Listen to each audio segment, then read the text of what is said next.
Hi, everyone, and welcome for this day's live webinar session. You're coming from around the globe, and we're excited to have you. Hope you're doing well and that life is good wherever you are. We have a really exciting webinar today. Can't wait to get started and introduce you. But first things first, this webinar series is hosted by Shaparency, as you probably know, with the purpose of educating, inspiring, and empowering global leaders like yourself, and for you to help us modernize boards and ultimately make boards more efficient. Our expert speakers bring a wide range of leadership and board-related topics to the table. Shortly, you have the privilege to spend some time with risk expert David R. Koenig, who will show us why governance and risk-taking is the primary difference between company success and company stagnancy. My name is Red. I am the event manager for Shaparency. And before I hand it over to David, let me briefly introduce you to our webinar host, Shaparency. Now, Shaparency's philosophy is to increase the efficiency and effectiveness of board and governance operations for businesses. Shaparency is a new breed of technology, a driving force, a disruptor in the board industry, a board portal 2.0 with modern digital security, board education partners, and soon to be a series of board effectiveness measurement tools. We like being different, and we are excited about being part of creating the future of boards and board operations. And we are also excited to do this with you and having you part of that journey. We are thrilled about what's next, and like our founder, Ben, would say, excited about making boards and board operations less boring. Now, a few quick notes before we begin. First off, write your questions in the Q&A section. Our goal is to answer, of course, all the questions at the close of the presentation. And if we miss your question, don't worry, we will follow up with you. This webinar is also being recorded, and you will receive a link to it via email from your host, Shaparency, and that is shortly after this webinar ends. That email will also include today's presentation deck, so more details on Shaparency as well as our speaker. Now, let me introduce you to today's speaker, David R. Koenig. David is the founder and CEO of the DCRO Institute.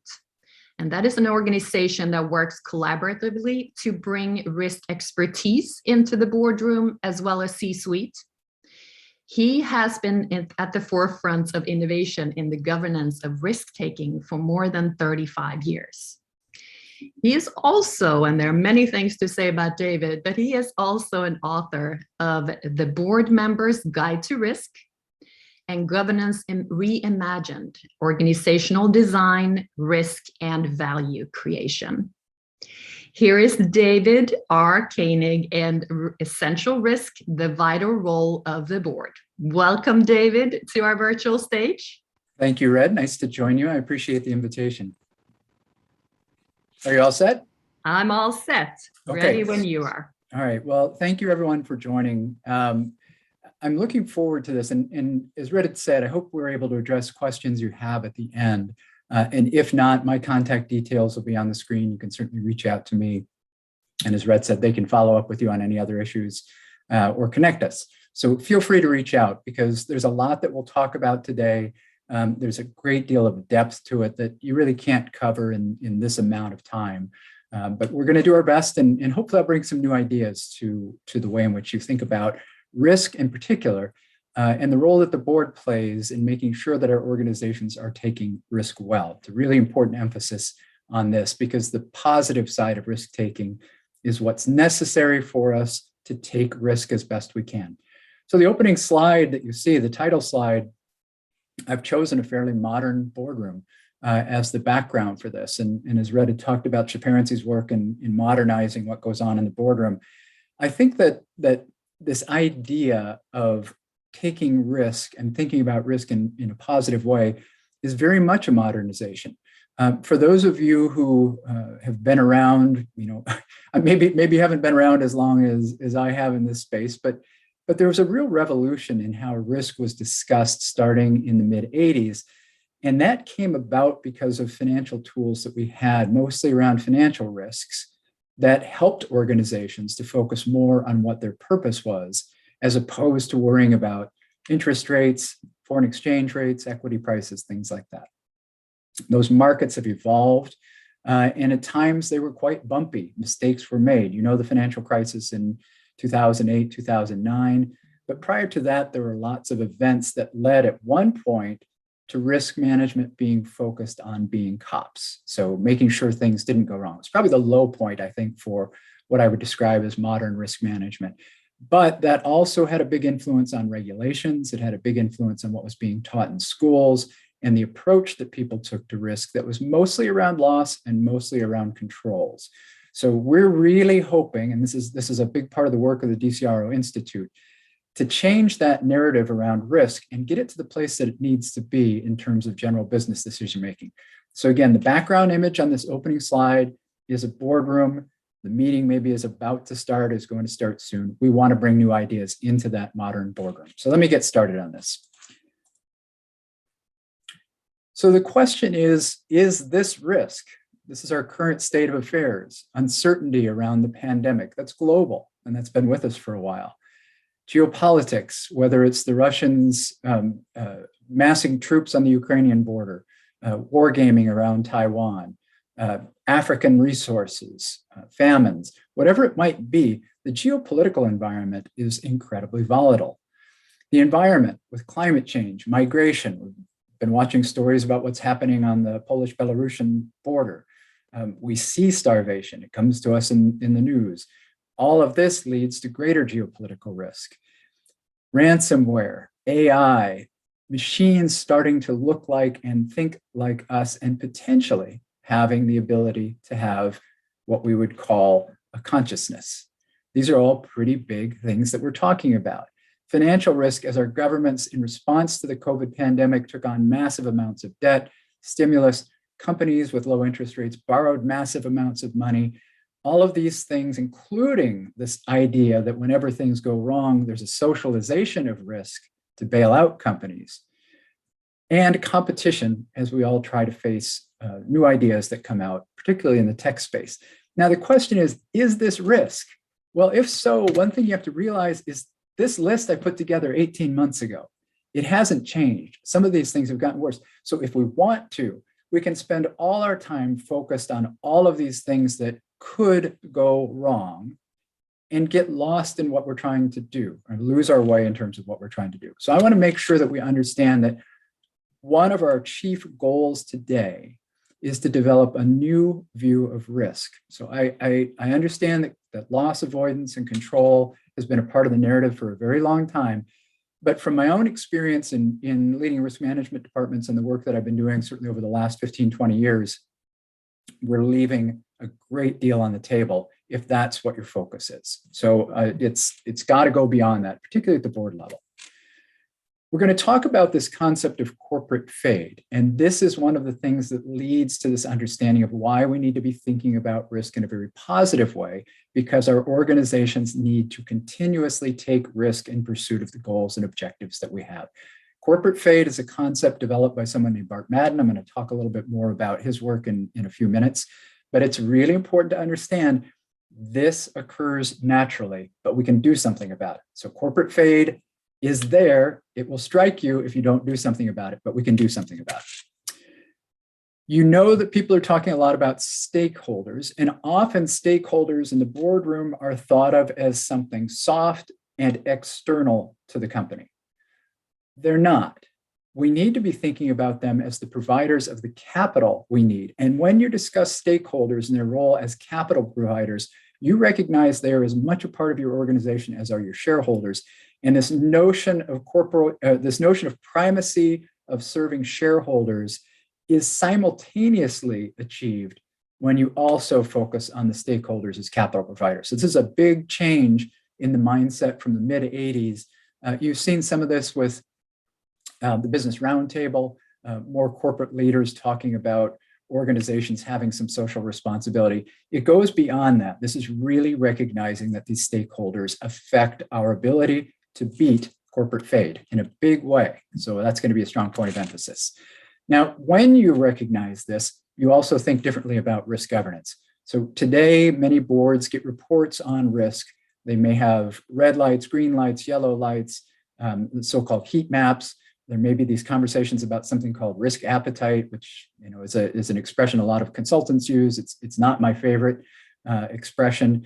Those kinds of things, again, put risk in this realm of the negative. What are we avoiding? What is it that we don't want to have happen? Instead, we're going to talk about how we're governing, creating the environment, which is what governance is. It's creating the environment in the organization to take risk well. So this recognition of shareholders as capital providers and the impact it has on corporate fade gets us to this place of understanding the value of a new way of thinking about risk governance. So the board's role, as I just said, it's about fostering this environment, innovation, addressing fade, creating value. It's what most board members would tell you their job is today.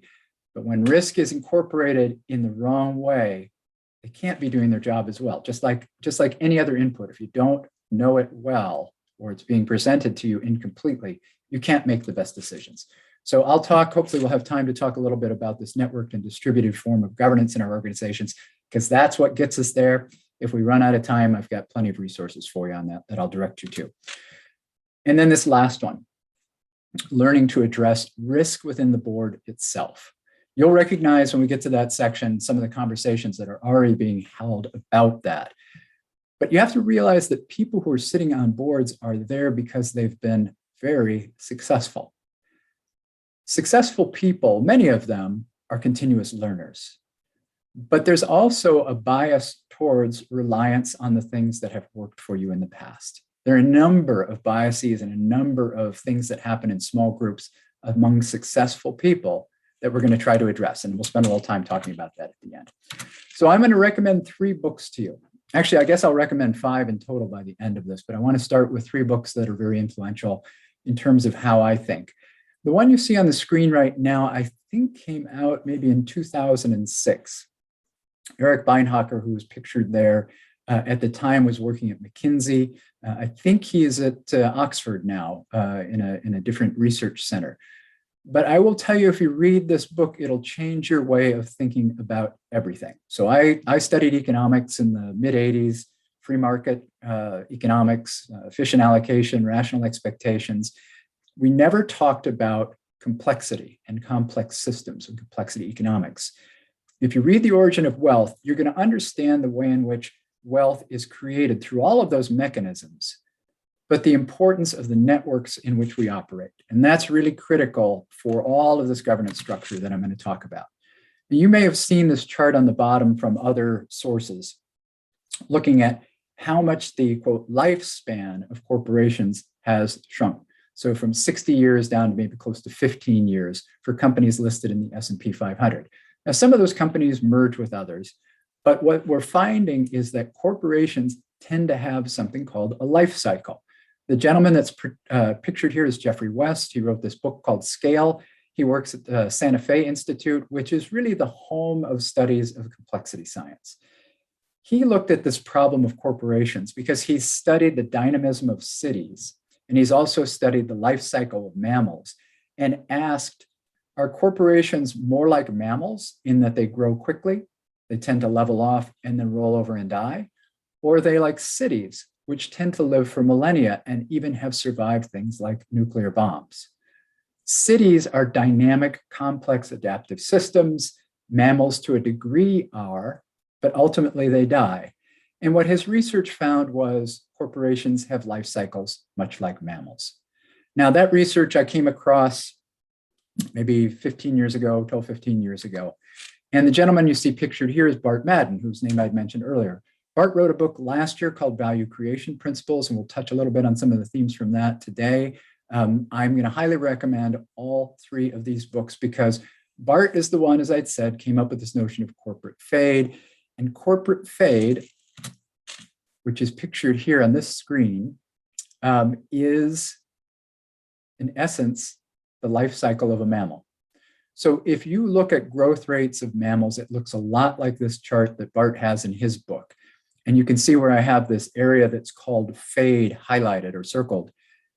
This is what happens with most corporations or most product lines within corporations, is that early on when there's an idea, there's an investment in them. And so they are generating negative returns. There's the line, the horizontal line in the middle, which is the long-term cost of financial capital in the case of what Bart's looking here, but it's the same if we incorporate all these other forms of capital that I'm going to talk about.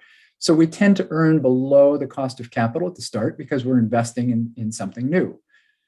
If it works, we get a high degree of innovation, a high degree of growth in that. That's the upward sloping part of the curve. Well, if we've done something good, it's going to attract a number of things, including competitors.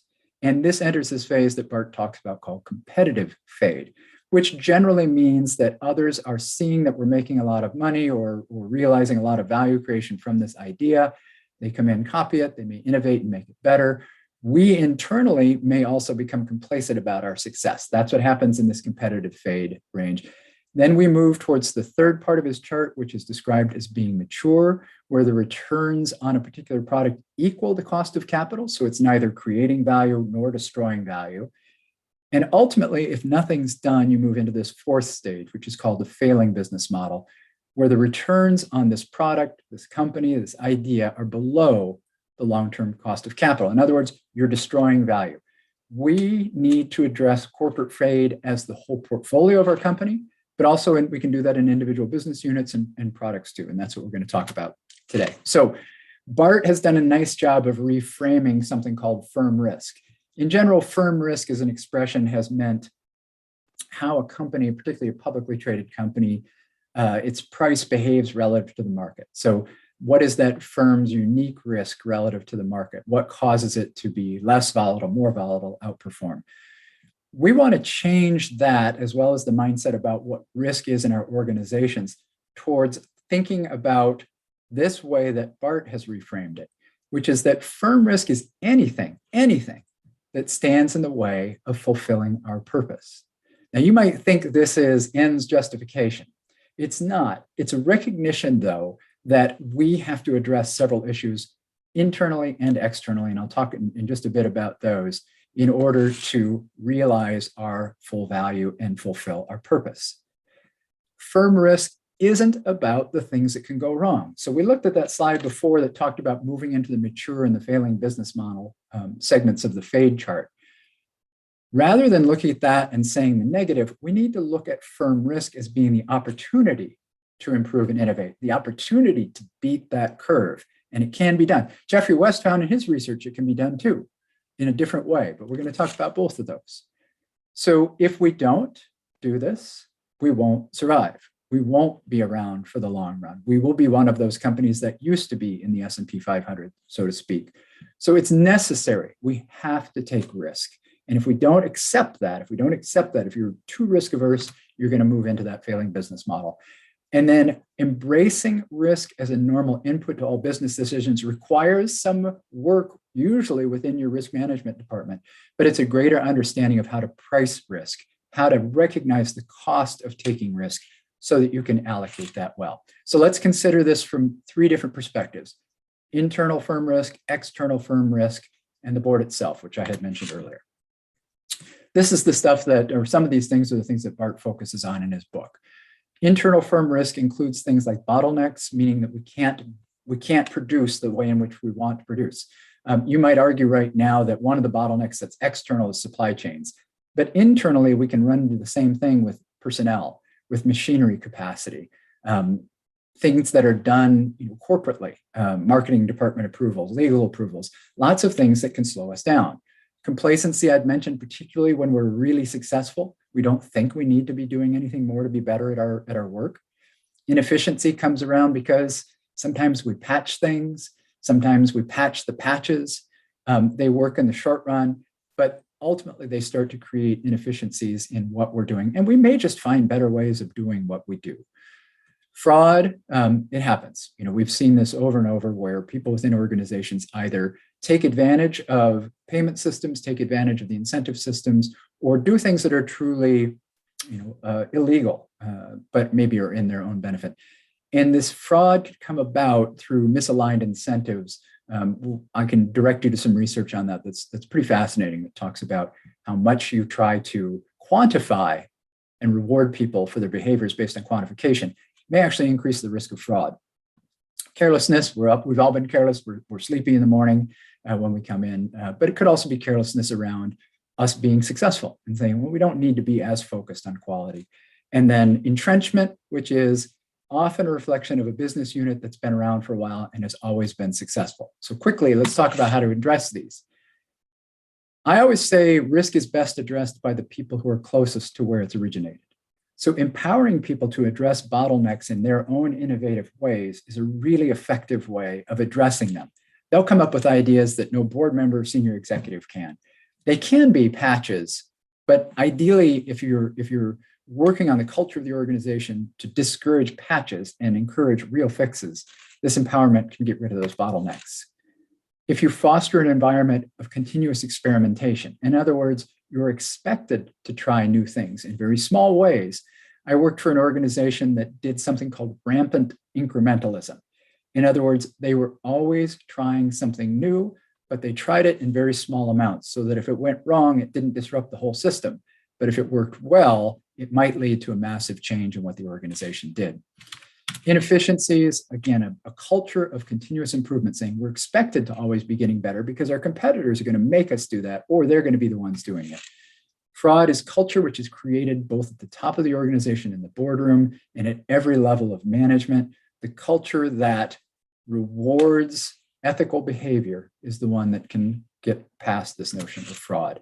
Total quality, the Toyota model, I think is probably the most common one to focus on this idea of carelessness.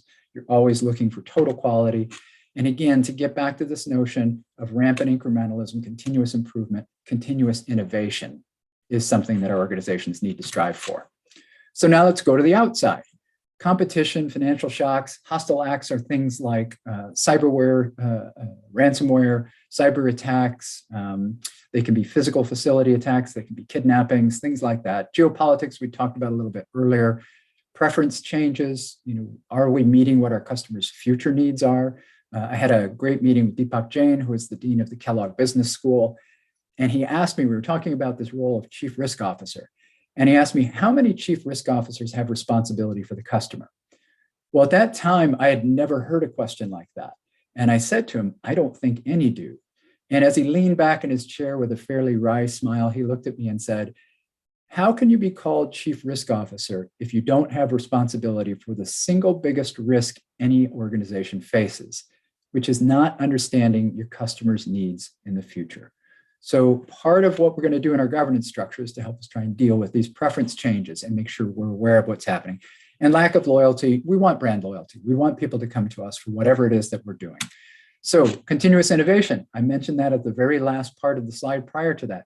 It's also what helps us deal with these external issues around competition. If we're continuously innovating, internally we become our own competition. We're the ones creating the new ways of doing things. We're the ones creating the new products. That'll help deal with competition. These next three are all things that your risk infrastructure deals with. So the complexity of your risk infrastructure needs to match the complexity of the work that you do and the exposures that you have. But you'll see here, I'm not focused on the loss side of those. I'm focused on the resiliency. And resiliency, and there's another resource I'll direct you to, is what changes the shape of the future for us. So as we look at the future, if we innovate, we have a greater opportunity for large upside gains. And if we have a solid and sound risk infrastructure, we have the ability to reshape ourselves to respond to things that we didn't expect and reduce the downside to the point where we're not thinking as much about that because we know we have the resources in place to respond. You can't predict the future. You can prepare to respond. And there are, again, lots of ways to do this, but the culture around risk needs to be focused on being resilient to things that you didn't expect. As I mentioned, preference changes in my conversation with Deepak Jain. What I would say here is that bringing the customer into the conversation, not just through your salespeople, but into the governance conversation, the strategic conversation of the organization, will have a massive impact in this area. That's part of the governance structure we're going to talk about later.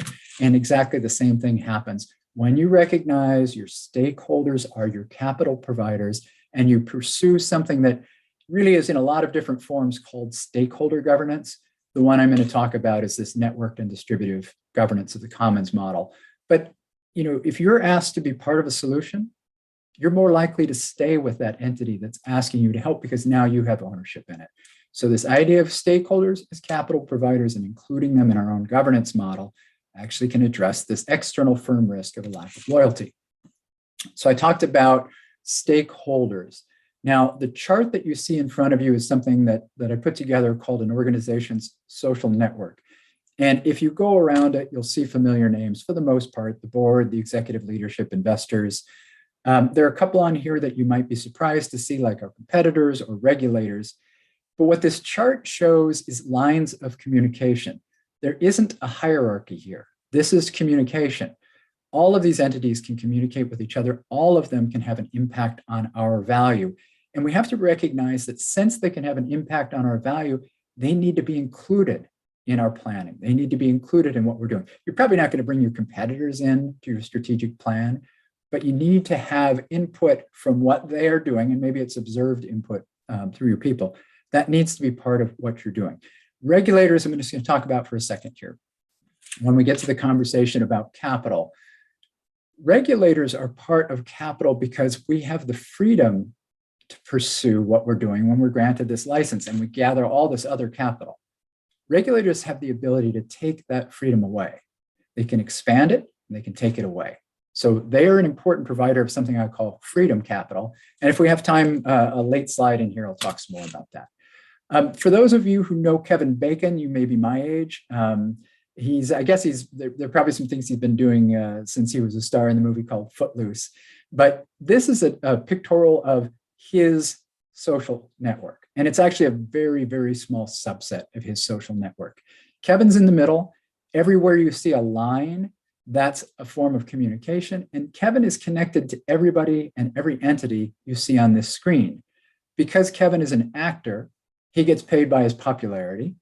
And all of these entities determine whether he's going to be popular and whether people are going to go see his movies. So the value of Kevin Bacon is determined by all of these entities around him, many of which are talking to each other without his knowledge. He has no idea what they're saying, but they influence him. So the question is, what's your company's social network like? Well, it's just like Kevin Bacon's network. In fact, every single one of us has a network like this. And it's far more complex than what's shown here on this screen, because this is just a tiny subset. Think about all the relationships you have at your organization. Every one of them impacts your value. So the question is, what is the value of those relationships? You may consider this from your side, but I want to take us to a point of considering it from the side of the capital provider. My guess is, of the people who are watching this presentation right now, exactly 0 of you do this math, at least in a spreadsheet. But I can promise you, every single one of you does this math in your head. You do this in a way that's based on experiences, something we call perceptions and heuristics. And what this equation shows, and it's really more of an illustration than an equation, is that you determine the value of things based on what you expect to get from them. This could be a friendship, this can be a job, this can be anything that you expect something to come to you that you value. So the letters U on here represent something called utility or usefulness. That's something that comes from economics. They each have a number on them. 0 means you're going to get it today. Each number after that says it's something you're going to get at some point in the future. Now there's this other part on here, DR, which might not mean anything to you, except what we call these are discount rates. Things that happen in the future are not worth the same as things that happen today. You can think of that in terms of something maybe inflation does, or the investment return on something. But we're really looking at utility, which is to say, if I'm going to get something 3 years from now, I'm not going to pay the same amount to get that as I would if I could get it today. That's the basic rule. But how do we decide what that is? Well, the discount rate is a function of your risk of being disappointed. You have alternatives. You can do anything you want with your time, with your resources, your talent, your money, whatever it may be. So we always have alternatives. And the safe thing is generally to invest it in something like a treasury bond, if it's money, or a treasury bill. What we're looking at is for returns beyond that. But the question is, what's the likelihood that I'm going to be disappointed? What is the risk that I'm not going to get what I expect? And that's going to impact the discount rates. And what I will say here, and I'll probably repeat it later, is that is the single most underappreciated aspect of value creation, far and away, because the impact here can be huge. So let's go to this idea of attracting capital. If you start a business, you have to attract capital. If you want to run a new product in your company, if you want to gain any influence, you need to attract capital. Capital comes in all kinds of forms, like I've mentioned: intellectual capital, financial capital, human capital, physical capital. It's all sorts of forms of capital. You have to attract it. So that process begins here, which is a story, especially at a startup. I'm telling a narrative about something I want to do, and I want to do it with my resources and your resources. I need to bring you in.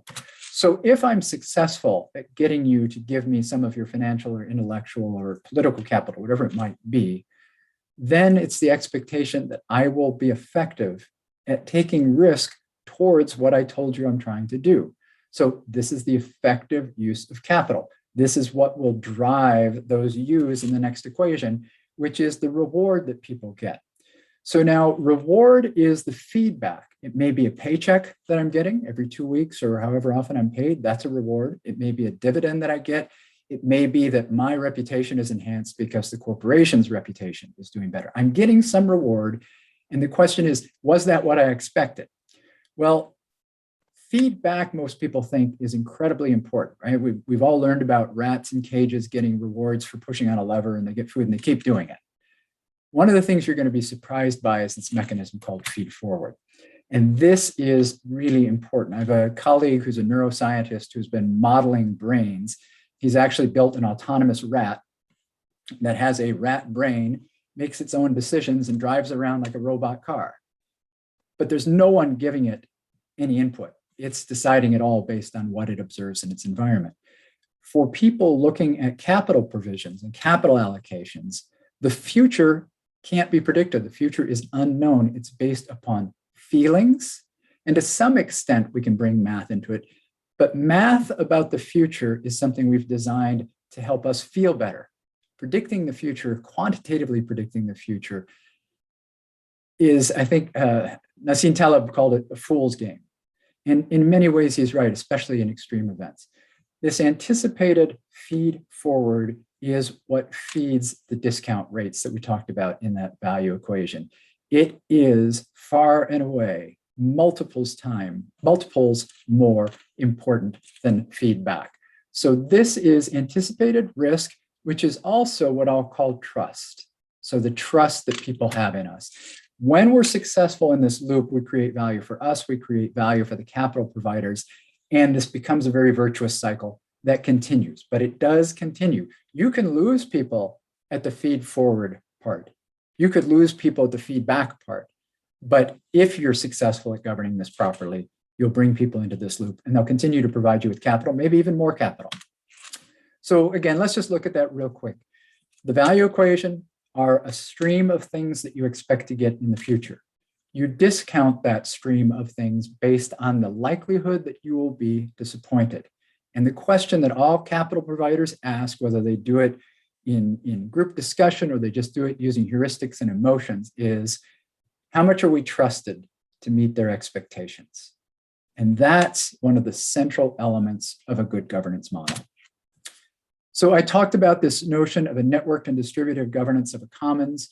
I covered that in my first book, which was written in 2012. There's a second edition that came out in 2018 with this jacket cover, which I think is a nicer cover than the original. And we talk about this method. Now, there are 3 forms of governance that go into this. I'm going to briefly talk to you about them. This book, if you're interested in it, is actually available for free if you go to my LinkedIn profile and go to the featured posts. I've posted the entire book up there in digital form So you can order it. You can have a nice copy of it if you'd like to have in your library, but you can also get it for free there. We begin with this idea of distributing authority to take and manage risk with something called the Carver governance model. Now, the Carver governance model is often described as a nested bowl approach. And these are a picture of nested bowls, in case you don't know what those are.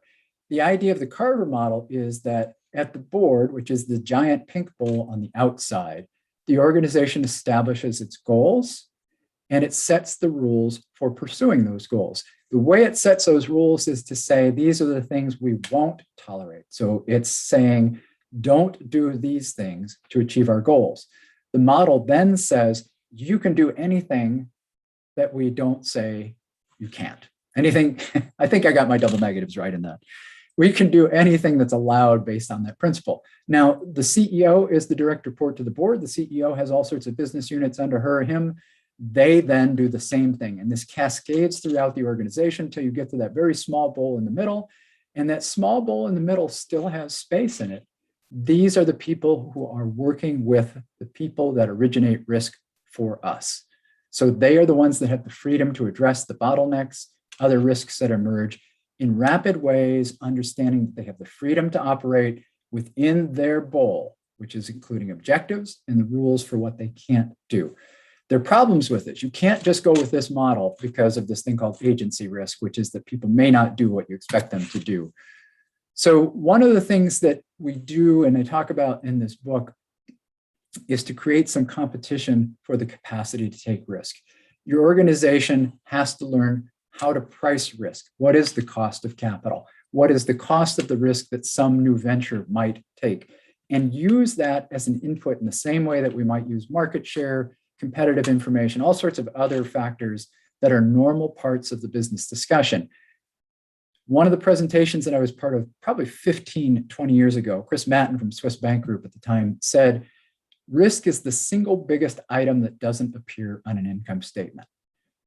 It's still a pretty true statement. We don't price risk well, but that's a point of influence. It's a point of emphasis that boards should push the technologies in the company towards understanding and pricing risk well. It doesn't have to be exact. It just needs to be pretty good, because if you don't have it as an input, you may be taking risk inefficiently and ineffectively. Constant innovation, rampant incrementalism, continuous innovation is about creating a business that in essence is a venture capital portfolio. You're allocating capital within the organization towards these ventures. Venture capital portfolios offer among the best risk return profiles of any investment that's out there, even though 7 or 8 out of 10 investments may fail. Now, if you went into somebody and said, I've got a business proposal for you, 70% of them are going to fail. If 70% of my ideas are going to fail, they're probably going to kick you out of the room. But when you understand how venture capital portfolios work, you learn that the upside, which I had talked about before in innovation, can be so big, and you make sure that the investments are so small at the start that you truncate the losses, and the diversification of all your ideas helps to truncate the losses, that you actually reshape the future for your company and you make your company more valuable. And I talked about engaging these stakeholders in our governance. Sean Turnbull has written extensively about stakeholder governance. The idea is to bring people into the actual governance of your organization. It can be formal through stakeholder boards, or it can be informal through constantly soliciting their input and guidance. Again, much more about this in the book, but this is critical. We talked about some of the issues around agency risk with the Carver model. This can help you address that because you're bringing people's perspectives that are not necessarily driven by the same goals that management has. Excuse me. And the very last thing here, I'm going to touch on our commons. Again, we don't have time to go into great detail on this, but this is probably one of the most insightful areas of research that's been done in the last 20 years, which moves us away from Garrett Hardin's most famous tragedy of the commons, which talks about how people destroy things that they have common access to the work of Elinor Ostrom, which actually won a Nobel Prize for efficient governance of the commons. And in fact, what we find is that a collaborative model engaging stakeholders is more efficient and effective than a pure market approach to governing these things. Now, what are commons that we have? brand. 85% of value now for publicly traded companies is intangible. A lot of that is brand. A lot of that is reputation, which is based on trust. It's essential that we understand how to govern that commons. Risk-taking capacity or capital, those are commons too. So our whole model incorporates the idea of the Carver model of distribution, the networked model of Shan Turnbull's stakeholder governance, and the commons governance model of Eleanor Ostrom. And when you bring those three together, you have an incredibly powerful tool to address FADE. Now, I'm going to go through this stuff on the board quickly, but the board is actually a point of risk. When I did some research back in 2007 with Michael Keener at Columbia Business School, our research was ultimately published in a publication from Wiley that looked at boards as the source of risk. These are not unlike some of the things we see in the corporation. Complacency, particularly when we've done really well. Groupthink, small groups who are a lot alike, think alike, particularly under stress.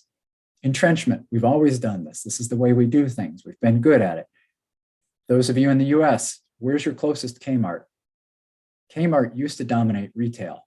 They became entrenched, and now we know what's happened to Kmart. Sears as well. And then fear of risk. And fear of risk is something that's brought in by the people who do risk management. So within a board, we want to continuously challenge each other. We want to do it in a respectful way, but it has to be part of the DNA of the board. To beat groupthink, we're looking at diversity. This isn't just gender diversity, although that's important.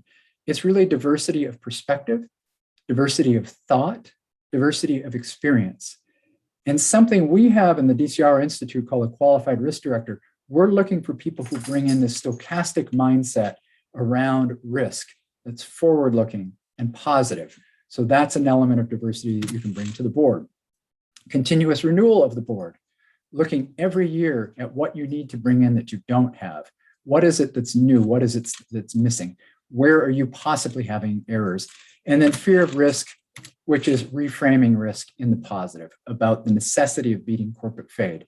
And one of the things we're doing at the DCRO Institute, or we'll be doing very soon, is board profiling on risk. So understanding whether your board potentially is subject to these. It's really important to know that you as board members, collectively and individually, can be a source of risk at the organization. So the impact of fear, again, very quickly here, I've got about 2 minutes left, is that when we focus on the downside, we trigger a part of our brain which is about responding quickly. It shuts down our thinking part of our brain. It tends to be emotional. It's about survival. Boards need to think strategically. They have to think out. If that part of your brain is turned on because of fear, and that fear can come about through the way risk is presented to you, or because an event is happening to which you have not built resiliency, you'll shut down the strategic part of your brain. It's deeply ingrained in how our minds work. If we perceive the risk as being large, we may demand 2 to 3 times the upside in terms of our expectations, as instead of if the risk is perceived as being manageable, if we're resilient to it. What that means is there are lots of projects that will get rejected because our brains, our emotional needs, our emotion around risk require too much return. And that keeps us from diversifying our portfolio. On net, we lose that ability to think strategically and we become very short-term thinkers, exactly what we don't want on the board. So again, quickly a reminder of this capital cycle. The board is providing capital to the executive. The executive who talks to the board needs to recognize that their presentations to the board, their strategy, their discussions with the board should be thinking of the board as a group that provides them with capital and follow the same idea. So in the book that I wrote last year called The Board Member's Guide to Risk, I'm going to quickly go through this slide. That's what I do. I talk in there about how to reframe risk for boards and try to simplify the ideas of risk for board members. So I encourage you guys to take a look at that book. I would also encourage you to look at this free document called the DCRO Guiding Principles for Board Risk Committees. That's available out on the web, or if you want it, I can send you a PDF of it. This is how you might create a risk committee at your board to help you address risk in ways like I have just described. This document is very practical. It's not a consultant document. It's one that's written by board members and chief risk officers designed to make you more effective at the board's role in governing risk. And this one, I'm not going to have the time to discuss this in detail today. But what I want you to understand quickly On the left is a representation of the capital that you have. We'll call that your ability to do things, the capacity to do things. All of the capital you've brought together is your freedom. That complex social network that we operate with has all sorts of different expectations of us, and that includes regulators. Those don't necessarily overlap entirely our ability to do things. So what we have left is this thing I call nested freedom. To the extent that the people who provide you with capital and have expectations of you have higher trust of you, you'll have much higher percentage of your positive freedom available for you to use in pursuit of your goals. You will be more valuable, you'll be more successful. Happy to talk to any about that in greater detail, but it's getting back to this idea of trust. And last slide here is how do we signal trust as an organization? This is going to address both feed forward and feedback. What's our track record? What have we done in the past? That taps into the feedback. What is our transparency like? Are we willing to discuss the risks that we have and the ways we're planning to address them? Our strategic plans, that touches in the feed forward mindset of a capital provider. Do they perceive us as being experts in what we do? Do we have total quality? Do we have bottlenecks that we're addressing? That's going to give us a touch into the feed forward mechanism, which again, I want to emphasize, multiples more important than the feedback mechanism. Our creditworthiness. This is a group of providers to us in terms of financial capital. Are we maintaining a balance sheet that looks attractive to the people who can give us that financial capital? Are we engaged in continuous innovation? This impacts feedback and feed forward, because if we're engaged in this thing that Bart Madden calls a knowledge building loop, and we're bringing in people from outside our organization, these stakeholders, and we're continuously trying new things, we bring people in a way that they look forward to working with us. And then because it's a positive innovation experience, we give them good feedback. This is the resiliency notion, being effective at responding to response and surprise. It's both what they experience with us when events happen like pandemics and what they see in terms of transparency about how we're ready to deal with those things. And we can disclose that in lots of different ways.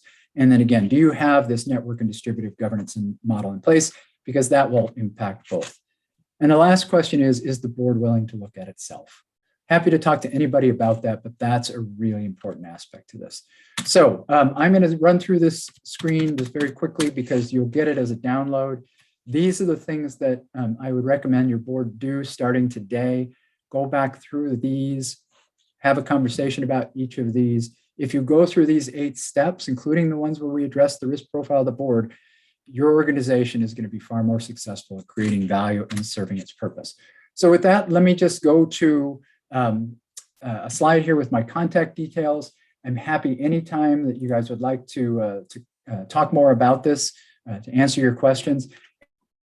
And we can go through anything here. Red, I'll turn it back over to you, and hopefully we've got enough time here to address the questions.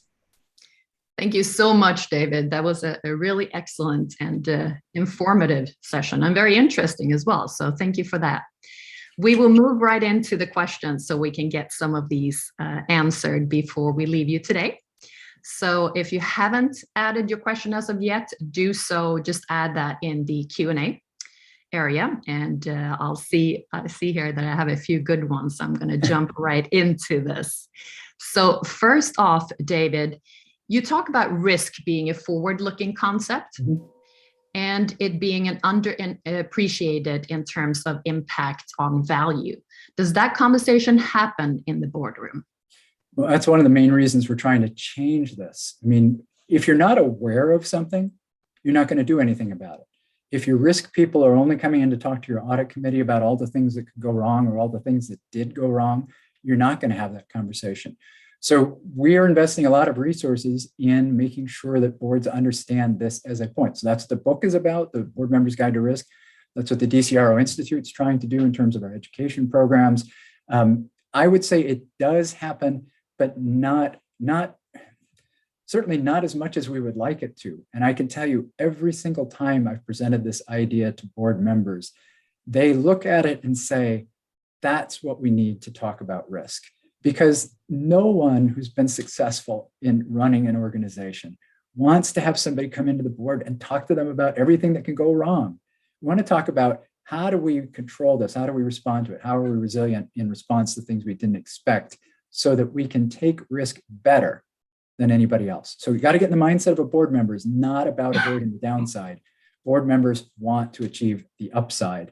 And so it is happening out there, but I wouldn't be putting all this time into it if it was happening everywhere. Great, thank you. David, from Mark, thinking about stakeholders as capital providers, as a big paradigm shift for most boards, how do you suggest a board is introduced to this concept and then able to openly adopt this viewpoint? Yeah, it's sort of the second step in what I just described in terms of reframing risk. When it's presented as a should, for example, if you come into a board and say, you should listen to your employees, you should listen to your neighbors, you should do this, it's natural for people who are told the shoulds to become defensive. And groupthink at a board when you're under attack is one of those things that brings you together in a defensive mode. And so you're not willing to consider new ideas. The discussion around fade is one that looks at both returns. So every board member is comfortable with the idea that returns will be high in the beginning and likely to fade away as competition emerges. There's very little conversation about the cost of capital. And the cost of capital can defer fade as well. So if you go in and take the finance textbook approach and say, our long-term cost of capital is a function of the amount of debt and equity we have, and it's going to be 12%. And that's it. You're not going to be addressing this idea that, no, an investment in reducing the cost of capital can be more effective than investments in, or certainly something we should be doing, but can also be more effective than some investments in generating returns. And so as soon as you present it in that light to say that this is about increasing our value by reducing the cost of our capital, which comes about when there's greater trust. Again, you'll catch the positive mindset of board members more than coming in and saying things that you should do. Thank you. Nigel has a question. The fade face looks a lot like Jim Collins' graph from How the Mighty Fall. Is your fade also due to hubris, as Collins states, or is that too simplistic? It also looks like a chart of the life cycle of bacteria. So it's a pretty interesting chart and this is one of the things about complexity science that is so amazing that you'll find if you read Jeffrey West's book. The relationships among things that appear to be completely unrelated are incredibly consistent. And so we see things like this happen. So it can come from hubris, it can come from all those other factors that I had described.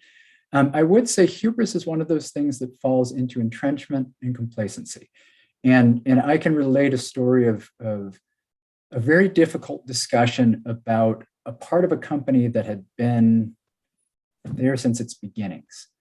And yet it was no longer generating returns in excess of what it was costing in terms of risk and capital allocation.